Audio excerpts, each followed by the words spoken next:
So presents clean game অ্যানালাইসিসের সকলকে আমন্ত্রণ। Clean hit by Sabbir Rahman, 3 clean hits by Sabbir Rahman. Boundary মারা তার কাছে নিতান্তই আসলে দুধ ভাতের মতো ব্যাপার।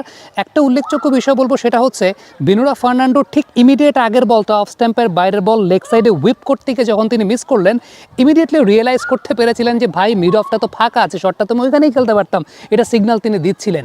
This is called anticipation. পরের বলটা কিন্তু ওই জোনটা দিয়েই মেরেছেন, ওয়াইডিশ লং অফ অঞ্চল দিয়েই মেরেছেন।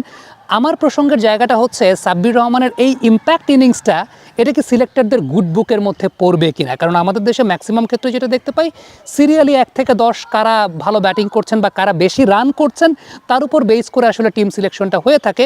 যে জায়গাটায় পার্টিকুলার পজিশন বেস ইম্প্যাক্ট ইনিংসগুলো অনেক বেশি মাত্র উপেক্ষিত থেকে যায়। সাব্বির রহমান কিন্তু গেল বছরের বিপিএলেও 4 নম্বর পজিশনে যে সমস্ত লোকাল ব্যাটাররা ব্যাটিং করেছিলেন তাদের মধ্যে সবচাইতে বেশি স্ট্রাইক রেটের ব্যাটার ছিলেন। যেই পার্টিকুলার পজিশনটাতে আমাদের দেশে কিন্তু একটা বড় ধরনের ভ্যাকুয়াম আছে। এখন সাব্বির রহমান অনেকদিন ধরে ইন্টারন্যাশনাল সার্কিটের বাইরে, কিন্তু তিনি যখন ব্যাটিং করতে নামেন আপনার মধ্যে ভরসাটা জাগে কেন যে সাব্বির কিছু একটা করে ফেলবেন? অন্যতম বড় কারণটা হচ্ছে তার টেকনিক্যাল এবিলিটি, সলিড বেইজের জায়গাটা। এবং কিছু ব্যাটসম্যান আছেন না, যে যারা আসলে দেখলেই আপনি বুঝেন যে তাদের ওই ক্যাপাবিলিটির জায়গাটা আছে, কমপ্লিকেটেড বোলিং আসলে পরেও তারা আসলে ওই জায়গাটা আপনাকে পার করে দিই। প্রথম যে ছক্কাটা সাব্বির মেরেছেন সন্দীপ লামিচানেকে, প্রথম যে উল্লেখযোগ্য ব্যাপার সেটা হচ্ছে গুগলিটাকে পিক করতে পারা। গুগলিটাকে সাব্বির পিক করেছেন, সন্দীপ লামিচানে ব্যাকহ্যান্ডে গুগলি করেছেন, সেটাকে পিক করেছেন। অ্যান্টিসিপেশনের জায়গাটা বলছিলাম না, কারণ এর আগের যে বলটা সন্দীপ লামিচানে করেছিলেন সেটা তিনি গুগলি করেছিলেন। সো সাব্বির গেস করে নিয়েছেন যে এই বলটা গুগলি করবেন।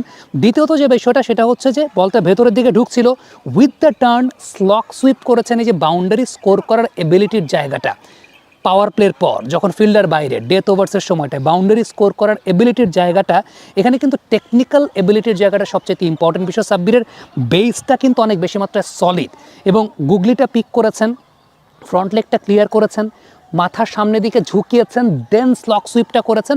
আপনি দেখবেন মাথা কিন্তু পড়ে যায় না। সাব্বিরের বেসটা সলিড থাকার কারণে বা বেসটা খুব দৃঢ় থাকার কারণে তার মাথাটা কিন্তু আসলে পড়ে যায় না। আমি বেস নিয়ে কথা বলেছিলাম সাব্বিরের সাথে। সাব্বির আমাকে জানিয়েছিলেন যে ওয়েট বল দিয়ে তিনি অনেক প্র্যাকটিস করেন। এই যে শটগুলো, সেগুলো ভারী 600 গ্রাম ওজনের বল দিয়ে তিনি প্র্যাকটিস করেন, যে কারণে তার মাথাটা আসলে পড়ে যায় না, তিনি সলিড বেসটা রাখেন। তানজিম হাসান সাকিব যখন বোলিং করতে এসেছেন, এটা সাব্বিরের অ্যান্টিসিপেশনের জায়গা ছিল একদম ইনিশিয়ালি, যে ওয়াইড আউটসাইড অফ স্টাম্প বল করবেন। সাব্বির কিন্তু আগে থেকে সরে গিয়েছিলেন, এবং এরপরে যে হ্যামার্ড শটটা তিনি খেলেছেন, মানে এই ধরনের শটগুলো সাব্বির খেলতে পারেন আমরা জানি।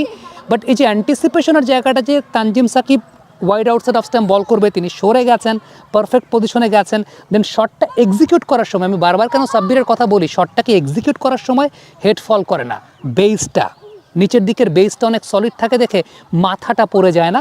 একনল অ্যাডভান্সড হাইজিন সোপের ন্যাচারাল ব্যাকটেরিয়ালাইসিস টেকনোলজি জীবাণু থেকে দেয় 99.99% প্রোটেকশন। একনল অ্যাডভান্সড হাইজিন সোপ, এবার জীবাণু ধুলাবালি ঘাম ক্লিন বোল্ড।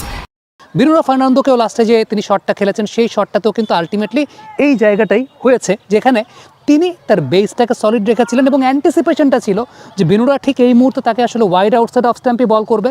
সাব্বির ওই জায়গাটাতেই ফ্রন্ট ফুটের উপর বেস করে তিনি শটটাকে খেলেছেন। ইভেন তানজিম সাকিবের যে বলটাতে মেরেছেন, আমি ওই জায়গাটাই বারবার বলবো যে সামনের পায়ে যখন গেছেন, বেসটা আসলে অনেক বেশি স্ট্রং হলে যেটা হয় যে আপনার যখন শট খেলবেন, আপনার মাথাটা একটা সলিড পজিশন, আপনি খেয়াল করে দেখবেন যে মাথাটা পড়ে যায় না, মাথাটা একটা সলিড পজিশনে থাকে। সো সাব্বিরের মিড ওভার্সের সময় বলি, ডেথ ওভার্সের সময় বলি, বাউন্ডারি স্কোর করার ক্যাপাসিটি আছে, বাট মোটিভেশনের জায়গাটা তখন থাকে না যখন আপনি ইম্প্যাক্ট ইনিংসগুলো খেলবেন। কিন্তু ইম্প্যাক্ট ইনিংসগুলো আসলে খুব বেশি আলোচনায় আসবেন, ওই প্লেয়ারটা আসলে সার্কিটের মধ্যে থাকবেন না।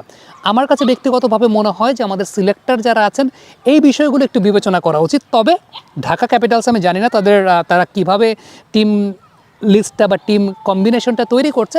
সাব্বির ফিনিশিং রোলে যদি তারা এবার সাব্বিরকে চিন্তা করে, অবশ্যই তাদের টিমের জন্য তারা সেটা চিন্তা করতে পারে। বাট বাংলাদেশে অনেক একই পজিশনের প্লেয়ার, মানে জাকের আলী অনেক, তিনিও ফিনিশিং রোলে ব্যাটিং করে থাকেন, মাহিদুল ইসলাম অঙ্কন তিনিও ফিনিশিং রোলে ব্যাটিং করে থাকেন, শামীম পাটোয়ারি ফিনিশিং রোলে ব্যাটিং করে থাকেন। আমার সলিড মিডল অর্ডারের জায়গাটাতে এমন ব্যাটসম্যান সত্যিকারের অর্থে নেসেসারি, যে ব্যাটসম্যান মিড ওভার্সের ওই সময়টাতে বাউন্ডারি স্কোর করতে পারে, বাউন্ডারি স্কোর করার ক্যাপাসিটি আছে। সাব্বিরের কাছে বাউন্ডারি স্কোর করা আমার কাছে মনে হয় যে নিতান্তই দুধ ভাতের মতো ব্যাপার, কারণ বেসটা অনেক স্ট্রং, টেকনিক্যালি অনেক সলিড। কমপ্লিকেটেড স্পিনের এগেনস্টে হ্যাঁ কোনোদিন সফল হবেন, কোনোদিন সফল হবেন না, কিন্তু কমপ্লিকেটেড স্পিনের এগেনস্টে অন্তত কাপাকাপি করবেন না, সেটা আমার কাছে ব্যক্তিগতভাবে মনে হয়। কমেন্ট বক্সে আপনাদের মন্তব্য মতামত